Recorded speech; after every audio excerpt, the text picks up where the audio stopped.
Ospina, a Colombian American artist, curator, and president of the Latino Civic Association, experienced a detour in her journey during the pandemic. In a period marked by self-isolation and introspection, she discovered a renewed sense of purpose. As we continue to celebrate National Hispanic Heritage Month, take a look at her story as a pioneer of change. I taught myself how to paint back in 2013, and that was just a big beginning moment for me. And then I started to get into more digital in 2020 when the pandemic hit. So it was just a lot of trial and error. During the 2020 election season, Ospina collaborated with Ithaca Hummus Murals to deliver a message to voters that still resonates with her today. There was a lot of talk about immigration specifically that made me a little bit scared about my parents. So it definitely held a place for me because my parents worked so hard to get here. And much of her culture can be seen through her color palette. Colombia, known for its tropical and vibrant colors throughout the streets and designs, are transmuted in her work. And actually having this a part of me in my artwork feels so much more at home than anything else. Since then, the first-generation queer artist has been tackling themes that hit home in her work. The first one was about my relationship with my own culture, which had to deal with also like generational trauma and breaking that trauma. Despite facing challenges in the Ithaca art scene, from trying to find connections to how to showcase her art, Ospina felt called to be a resource to other surrounding BIPOC artists through Orozco Gallery, her own nomadic exhibition that showcases young talent.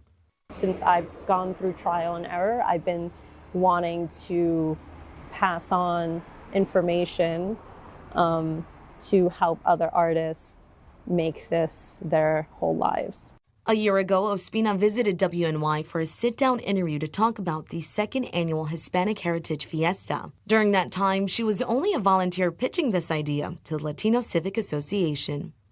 And now a year later that we're sitting here, you're the newly appointed president. Tell me what it's been like taking on that role and what made you want to take that role on. I think it really has to deal with legacy, like with Latino Civic Association, and how it's important for people to just make sure it keeps going. The Latino Civic Association of Tompkins County is a nonprofit organization that is dedicated to serving the Latino community. The purpose of the organization is to help create civic engagement while guiding members of the community to resources ranging from health to education, and more recently, helping immigrant farm workers. And what does community mean to you within the Hispanic and Latino community? What does that mean and look like to you? Well, I mean, it feels like home, really. It feels nostalgic. It feels like I'm around my Colombian family. And my whole family, except my mom and my dad and my brother, live in Colombia. So I really wanted to prioritize that in Ithaca. Just making sure that when we are going to these events, we know familiar faces, and then by that we nurture and foster friendships and relationships. Ospina, who is a believer in the power of manifestation, tells me she sees this organization continuing to grow, while she expressed her hope to recruit more young people to volunteer. If you're interested in becoming a volunteer, the organization is always looking for more hands on deck. For inquiries on how to get involved, email lcaoftompkinscounty@gmail.com. And our thanks to Yen for sharing her story.